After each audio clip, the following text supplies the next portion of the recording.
Abertura. Fundo azul. Linha branca horizontal se divide em duas e forma um quadrado que logo se desfaz. O círculo se divide horizontalmente em outros coloridos e se desfazem. No centro, repórter Justiça. Policiais militares e bombeiros em rua. Rio de Janeiro, 20 de agosto de 2019. Quase 40 pessoas iam de ônibus para o trabalho quando foram rendidas por um sequestrador na ponte Rio-Niterói. Foram 4 horas de pânico. William Augusto da Silva, de 20 anos, usava uma arma falsa e ameaçou incendiar o veículo. Policiais correm, empunhando armas. O rapaz acabou morto por um atirador de elite. As vítimas foram resgatadas sem ferimentos. Policiais civis estão atrás de viatura. Há quase 20 anos, um episódio semelhante na linha 174, também no Rio, chocou o país. Vídeo antigo. Ônibus no meio de rua. Câmera se aproxima. Homem segura a mulher pelo pescoço. Aponta uma arma para ela. Durante as 5 horas, passageiros foram feitos reféns. Sandro Barbosa do Nascimento, sobrevivente da chacina da Candelária, manteve mais de 10 pessoas na mira de um revólver. Uma ação tensa que terminou em tragédia. Uma mulher usada como escudo foi assassinada com 3 tiros. O bandido foi capturado e morreu horas depois, asfixiado. O policial se aproxima por trás do homem que segura uma mulher. O homem é colocado no camburão da polícia. Cenas assim são difíceis de esquecer. Acabam sendo lembradas por quem mais teme ser vítima de criminosos enquanto usa o transporte público.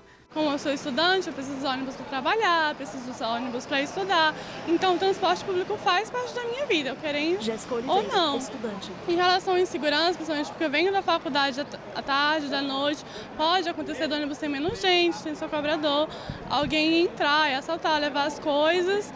E isso acaba, assim, trazendo insegurança para os passageiros do ônibus, até mesmo para o motorista, né? Porque quando as pessoas elas assaltam, vem com violência, vem com arma e acaba assustando e trazendo um medo psicológico para as pessoas. Dá medo de ser assaltado, às vezes a gente fica com medo, aí a gente só pede para Deus proteger a gente mesmo, porque é muito perigoso quando a gente pega os ônibus e assalto de vez em quando aí nas estradas e principalmente dentro dos ônibus também. As pessoas gostam de roubar as pessoas também. Sente um pouco inseguro, né? Que nunca sabe uma hora que você pode ser assaltado. Eu já vi ter assalto dentro do ônibus, mas graças a Deus nunca me assaltaram, mas eu tenho muito medo. Assalto, infelizmente, não é bem uma novidade na vida da Maria Clara. A vendedora já foi vítima 4 vezes. Em julho deste ano, teve uma arma apontada para a cabeça. Eu estava com fone de ouvido, eu só fui perceber quando ele já estava do meu lado, assim, praticamente. Eu até tentei guardar o fone de ouvido e colocar meu celular dentro da bolsa, mas ele já tinha visto, então não tinha muito o que fazer. Eu tentei não entregar, mas não deu certo. E aí eles vieram com um revólver, né? Os assaltantes, aparentemente menores de idade, entraram no ônibus fingindo ser passageiros. Na metade de um trajeto de aproximadamente 30 quilômetros, anunciaram um roubo. Fizeram um arrastão. Causaram ainda pânico às vítimas. Para mim, que eu já tinha passado por outros assaltos, eu consegui manter a calma. Mas teve uma moça que ficou nervosa e ela até desceu algumas paradas depois. E depois eu continuei meu trajeto, mas é uma situação bem complicada, né? Porque a gente não sabe o que pode acontecer. Antes de deixar o local do crime, eles levaram todos os celulares que encontraram, além de dinheiro. O celular é uma coisa material, né? Não vale mais do que a minha vida, então pelo menos eu tô bem, né? E as outras pessoas no ônibus também, ninguém saiu ferido. A moça registrou o boletim de ocorrência. Os ladrões, no entanto, não foram encontrados. Como andar de ônibus faz parte da rotina dela, o jeito é não dar brecha para que novas situações ocorram. A gente sempre fica lembrando disso depois, né? E acho que agora, quando eu entrar no ônibus, eu vou ser mais atenta às pessoas que estão dentro do ônibus, ao movimento. E vou procurar também não usar fone, essas coisas, porque isso expõe a gente. Casos assim não são isolados. No Distrito Federal, mais de 700 roubos em transportes coletivos foram registrados no primeiro semestre do ano. O número é menor que o computado no mesmo período de 2018, mas quase se aproxima, por exemplo, dos 1.000 assaltos a ônibus que ocorrem anualmente em Maceió, uma das cidades mais violentas do país. E qual o perfil de quem age assim? Percebemos que esses indivíduos, André Luiz Leite, delegado, em sua maioria, são daquela região, eles residem naquelas proximidades e há uma participação intensa de adolescentes. Por quê? A crença na impunidade, a legislação é mais branda, Muito comum adolescentes serem apreendidos nessa prática criminosa, são colocados em liberdade e dias após são novamente apreendidos, cometendo o mesmo tipo de crime. De janeiro a junho, a Polícia Civil deteve 53 assaltantes nos arredores de Brasília e percebeu que as ações desses bandidos não se limitam aos ônibus. O indivíduo que pratica o roubo em coletivo, ele também pratica o roubo à parada de ônibus, o roubo a pedestre, onde, mais uma vez, o aparelho celular é o principal bem de interesse desses marginais. E não apenas passageiros andam frequentemente assustados. Quem tem a missão de levar pessoas de um lado para outro da cidade também se preocupa e muito com a própria segurança. A gente já sai com medo. Ademir Dias, motorista. Com medo, reza muito, porque o asfalto é frequência, é direto. Já mudei de escala já durante 5 anos, 3 vezes, porque já fui asfaltado, já fui agredido, já me bateram. E é sempre. Quando você começa a jornada, a primeira coisa é falar e adeus, para que seja tranquilo o turno e comece e termine tranquilo, sem assalto, sem ocorrência nenhuma. Para Manuel, ficar na função de cobrador não é fácil. A mudança de profissão é algo praticamente certo. Essa vontade tem explicação. Em 12 anos de profissão, foram 3 assaltos sofridos. E o detalhe, todos aconteceram num curto espaço de tempo. O bloqueio que o Manuel criou foi tão grande que toda vez que chega um passageiro desconhecido, ele acha que pode ser vítima de novo. Já aconteceu de um rapaz entrar dentro do ônibus, pegar uma mochila e botar no chão. Na hora que ele pegou aquela mochila, ai meu Deus, ele vai me assaltar de novo. Meu Deus, aí eu já entrei meio que em pânico. Antigamente eu não tinha medo antes desses assaltos, a gente pensa que nunca vai acontecer com a gente, né? Aí quando acontece, a gente começa a criar um medo, a gente começa a ver as pessoas que passam na roleta, todo horário sempre aquelas mesmas pessoas. Aí quando entra uma pessoa diferente, com vestes diferentes, a gente já fica apreensivo, já fico nervoso e tal. Se eu tenho medo, né? Mas prefiro manter a calma. Manuel já foi abordado com facas e revólveres. Num dos assaltos, viu todo mundo ter que deitar no chão. E o ônibus estava tão lotado que não tinha mais espaço para ninguém. Então acho que eles anunciaram o assalto e o povo não percebeu. Aí eles foram para a porta do meio e dispararam 2 tiros. Aí foi que todo mundo entrou em pânico, aí eles mandaram todo mundo deitar no chão. Todo mundo deitou no chão, eu fiquei com as mãos para cima. E nesse dia eles não me levaram nada, mas o celular dos passageiros, dinheiro, eles levaram muitas coisas. O ônibus em que o cobrador costuma trabalhar possui câmeras de segurança, mas nem sempre elas identificam os criminosos ou porque estão desligadas ou quebradas. Isso, segundo o delegado André Luiz, dificulta a ação da polícia. O trabalho de inteligência ele envolve uma análise de dia, hora, local, André Luiz Leite, características delegado. físicas dos autores. E esse banco de dados de imagens, ele é fundamental para a otimização desses trabalhos.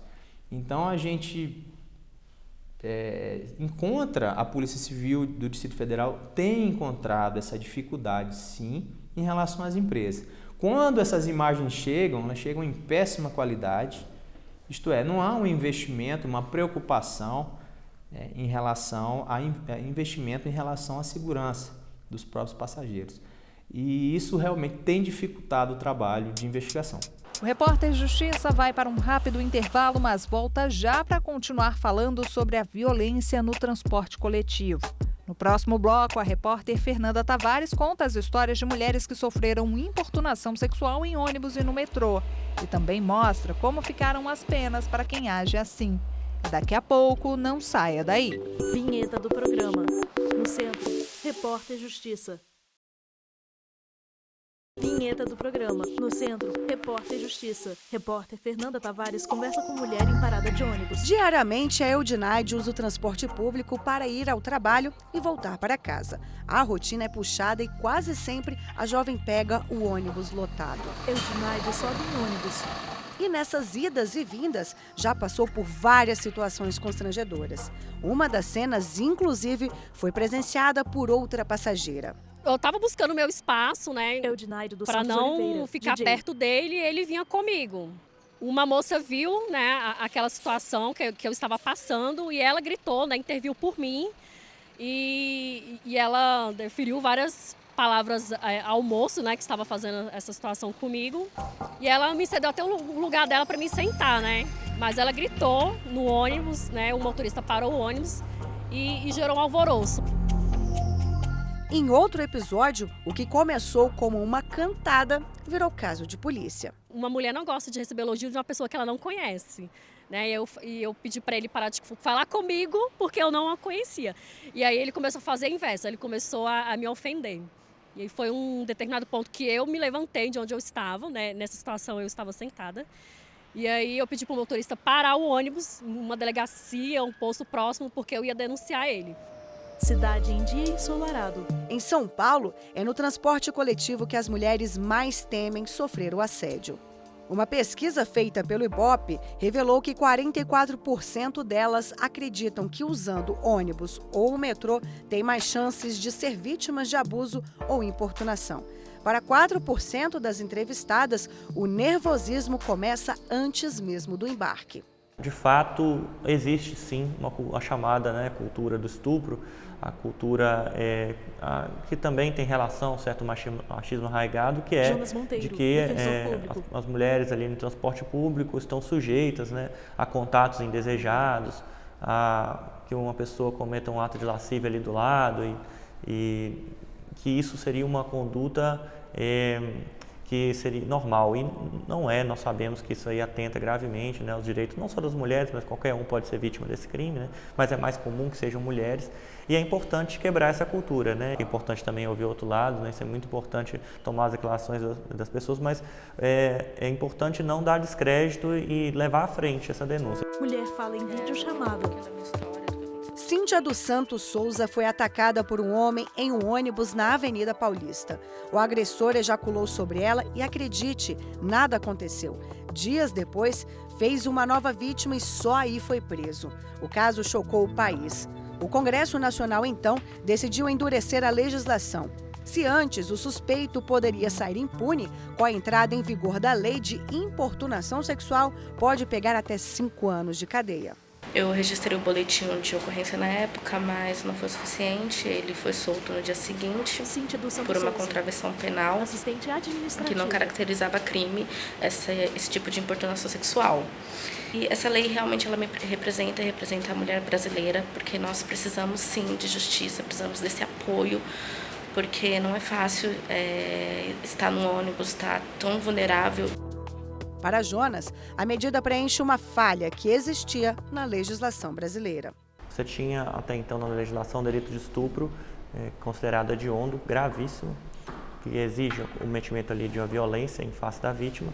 E do outro lado você tinha a chamada contravenção penal, uma infração mínima de perturbação do público, que não protegia adequadamente as vítimas, porque esse delito, considerado de menor potencial ofensivo, não cabia prisão em flagrante, não havia uma proteção adequada da vítima. Agora a gente tem o delito novo de importunação sexual ao pudor.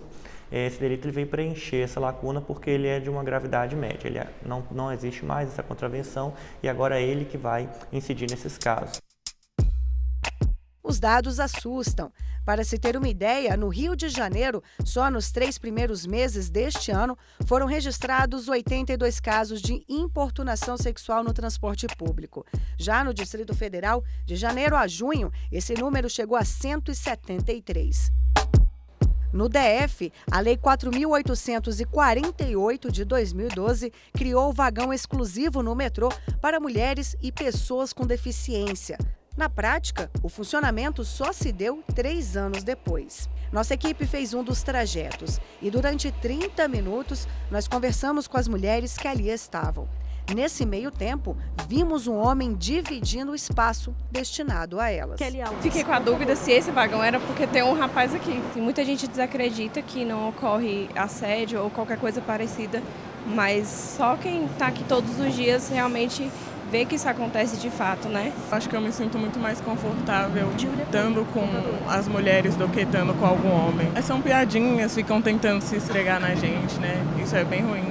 Ninguém quer uma mulher, eu acho. Eu acho que por conta desses olhares, às vezes um toque diferente, um jeito que a pessoa passa, por conta dessas coisas eu prefiro evitar mesmo qualquer tipo de situação, então eu frequento só o vagão feminino. Apesar do vagão exclusivo, a ouvidoria do metrô do DF recebe ao ano média de 1.000 denúncias de mulheres que se sentem ameaçadas ou vítimas de piadas e importunação sexual. A ideia é que a mulherada de fato use somente o vagão exclusivo. Só que o problema é que muitas vezes o trem vem lotado. E aí, o jeito é encarar a viagem em qualquer vagão mesmo.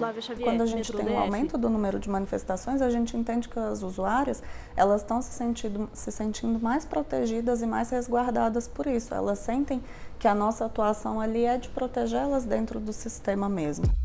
A administração do metrô disponibiliza algumas funcionárias para acompanhar as viagens no vagão. Mesmo assim, falta conscientização por parte de homens que ainda insistem em entrar na área exclusiva. Ainda tem muitos usuários que não respeitam, às vezes por desconhecimento, às vezes por falta de fiscalização. A gente teve nesse ano um aumento de 51% nas reclamações de usuários do sexo masculino no carro exclusivo, muito devido à greve, como a gente estava com efetivo baixo, então a gente não estava realizando aquela fiscalização ostensiva, aquela ação de presença mesmo dos nossos agentes de segurança para evitar que os usuários adentrassem o carro exclusivo. Então, consequentemente, mais usuários desrespeitaram essa normatização que a gente tem e entraram no carro exclusivo. Quando isso acontece, é importante não deixar o caso passar em branco. Por aqui, o canal de comunicação é via WhatsApp. Dos 40% de reclamações que a gente recebe, cerca de 38% são reclamações sobre homens no carro exclusivo. Então é bastante recorrente, acontece muito da usuária se sentir incomodada com aquela presença e aí elas se manifestam com a gente tem uma ação praticamente imediata. A gente comunica com o Corpo de Segurança Operacional, o Corpo de Segurança Operacional atua naquele carro para pedir que o usuário saia na estação possível, próximo ali de onde ela comunicou o fato. Vagão em movimento dentro de estação de metrô em Brasília. A seguir, você vai ver como está a segurança de motoristas e usuários de aplicativos de transporte. Vamos falar um pouco mais sobre esta realidade. É daqui a pouquinho, no Repórter Justiça. Vinheta do programa. No centro, Repórter Justiça. Vinheta do programa. No centro, Repórter Justiça. Motorista em carro parado mexe em celular. Parecia um chamado como outro qualquer. Odilar checou o aplicativo de transporte. O celular mostrava a solicitação de uma passageira que faria uma viagem de mais ou menos 10 quilômetros. Simulação. Da partida no carro. Dirige. Seu celular está acoplado ao painel do veículo. O motorista olha pela janela do passageiro. Olá, bom dia. Foi você que pediu o aplicativo?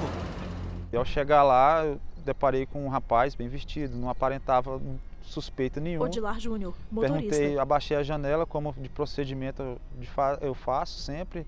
Abaixei um pouco a janela, perguntei por Natália, ele falou sim, é o chamado dela. O motorista então destravou as portas. Mal sabia ele que, na verdade, estava sendo alvo de criminosos. Aí eu me dei conta naquela hora que eu estava sendo vítima de um assalto, mas foi além do assalto, né? Foi muito além. 2 homens invadiram o carro de Odilar. Foram horas de tensão. Os bandidos tentaram levá-lo para sacar dinheiro em um caixa eletrônico, mas ele avisou que não tinha saldo na conta bancária. Irritados, os criminosos esfaquearam o motorista de aplicativo e continuaram a série de agressões. Me amarraram com as mãos para trás, me jogaram dentro de uma grota de quase 13 metros de fundura. Aí, por muita sorte, sou um cara de muita fé também, e consegui sair daquele local, mesmo amarrado, esfaqueado, consegui sair de lá e observando o local, a região, consegui ver uma luz, assim, não tão perto, mas fui até ela, me direcionei a ela, cheguei lá, era um Aras. E por minha sorte também tinha um interfone, que consegui interfonar e pedir ajuda. Além do carro, os bandidos levaram R$ 700 que estavam na carteira da vítima. O veículo foi abandonado e depois encontrado pela polícia. Apesar de não ter sido ferido com gravidade, Odilar sempre lembra do que aconteceu e tenta superar o trauma. Eu saio de casa, já saio pensando nisso, no medo que eu tenho, que eu carrego, porque eu trabalho, não porque não tem outra opção de emprego que venha dar os mesmos resultados, entendeu? Mas o medo e o trauma são parceiros e andam constante comigo. Precavido, Odilar avalia instalar um circuito de segurança dentro do carro. Eu já fiz até algumas cotações, já vi que tipo de câmera específica que eu vou ter que usar para fazer isso. E só dentro de alguns dias eu vou estar fazendo a aquisição e instalando no veículo para minha própria segurança, né? Para ver se consigo inibir mais, né, esse tipo de acontecimento. Você estava me falando que trabalha mais ou menos, às vezes chega e bate aí 20 horas por dia. Pensa em desacelerar um pouco? Sim, já estou cogitando já. E até mesmo pela falta de segurança que é o trabalho, eu estou pensando até em deixar de trabalhar com os aplicativos, de não trabalhar mais.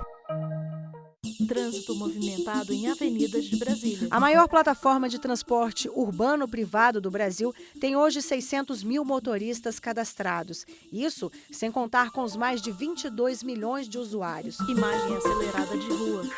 São Paulo é uma das maiores metrópoles do mundo a utilizar o serviço. Por lá, a sensação de insegurança também é grande. Para se ter uma ideia, a polícia registrou mais de 1.000 casos de furtos e roubos nesse tipo de transporte apenas no segundo semestre de 2018. Um crescimento de 18,5% se comparado aos primeiros 6 meses do mesmo ano. Trânsito parado em via. No Distrito Federal, os motoristas de aplicativos viraram alvos fáceis dos bandidos. Em janeiro deste ano, foram 11 ocorrências. Em julho, o número caiu pela metade. Mas, mesmo assim, este delegado diz que os criminosos são ousados.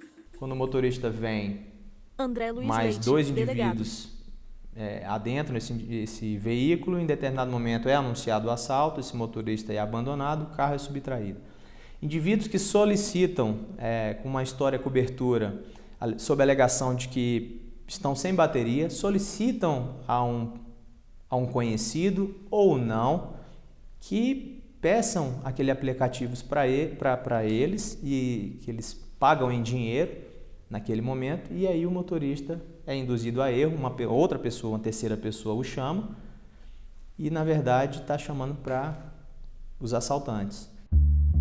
Foi assim mesmo com o Odilar, que você conheceu no início do bloco. É por essas e outras que ele reclama da fragilidade do sistema operacional dos aplicativos. Todos os aplicativos, eles trabalham na mesma linha. Odilar Júnior, e tem essa pequena falha aí, que é a questão do motorista não saber quem é o passageiro, né? Não saber, a gente consegue ter uma pequena avaliação por notas e a quantidade de viagem, mas isso é muito pouco. E o passageiro, para o passageiro não, já é diferente, ele consegue ter quase uma biografia do motorista, né? As empresas de aplicativo, elas têm que proporcionar mecanismos de segurança para os motoristas e facilitar também o trânsito de informações para a Polícia Civil do Distrito Federal. Aquele medo de ser vítima de criminosos afeta ainda os passageiros, que tentam de todo jeito se resguardar. Sempre quando eu chamo o aplicativo, eu olho as avaliações. Dourado, vejo quantas corridas a pessoa já fez, se a pessoa é mais antiga no aplicativo, se ela é mais experiente, como ela é avaliada. Também olho assim a foto, quando chega o carro, eu confiro se a pessoa que está dirigindo, se o motorista, é a mesma da foto, né? E depois que eu entro no carro, eu sempre compartilho a localização com a minha irmã, para poder ela ir acompanhando onde é que eu estou, e aí para poder, se caso tenha algum problema, pelo menos saber onde começar a procurar, né? A Danila está certa, todo cuidado é pouco. A polícia também faz um alerta aos passageiros que, sem querer, podem ser envolvidos em situações desagradáveis, como a que ocorreu com o Odilar. Aconselhar, na verdade, é para que os usuários evitem fazer chamadas para outras pessoas, né? Principalmente diante do aumento incremento dessa modalidade criminosa. Porque a responsabilidade, a polícia, em primeiro momento, vai atrás desse indivíduo, dessa pessoa que chamou. Se eu chegar num local, eu pelo menos sentir que que não está seguro, pode ser uma senhorinha, uma criancinha, eu desligo o aplicativo e vou embora. Porque a minha vida, aliás, a vida a gente só tem uma, né? Se a gente não preservá-la, não cuidar dela, não faz sentido. Odilar dirige seu carro. O Repórter Justiça de hoje fica por aqui. Você pode rever esse e outros programas no nosso canal no YouTube, TV Justiça Oficial. Visite também a nossa página na internet, tvjustiça.jus.br. Quer enviar uma sugestão de reportagem? Então anote aí o e-mail, é reporterjustiça@stf.jus.br. Obrigada pela companhia e até mais. Créditos do programa. Direção, Tiago Oliveira. Produção, Marcela Luiza. Reportagem, Fernando Muilaete e Fernanda Tavares. Edição de texto, Fernando Muilaete. Cabelo e maquiagem, Helen Matheus. Figurino, Thalita Oliveira. Cinegrafia, Lázaro Filho e Luiz Guilherme. Assistência técnica, Carlos Ferreira e Kleber Leite. Edição de pós-produção, André Eustáquio, Patrick Gomes e Paulo Mendonça. Videografismo, Lucas Matias. Núcleo de programação, Rosa Wazen. Núcleo técnico, Fábio Guedes. Núcleo de produção de programas, Soraya Fonseca. Supervisão, Coordenadoria de Gestão da TV e Rádio Justiça. Secretaria de Comunicação Social, STF. Realização, TV Justiça 2019. Audiodescrição, Visuáudio. Narração e roteiro, Ana Luísa De Franco.